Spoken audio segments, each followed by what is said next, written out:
So this is why it's important to replace your filters every 6 months. These filters have been in here for about a year.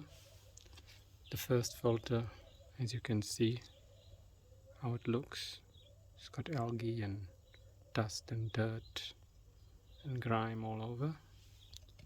The second filter, you can't really see much, but you can see it's not clean. And if you can see inside there,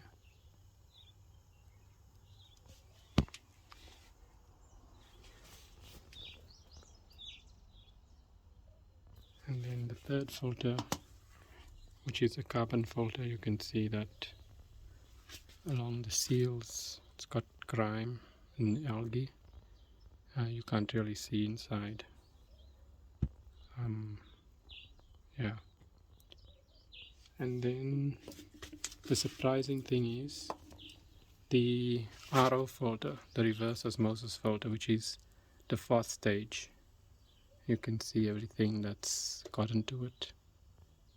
Basically what this means is that the filters are not really effective anymore, and inside each of these housings it was quite dirty. I had to clean it out. So yeah, it's important to replace these filters every 6 months.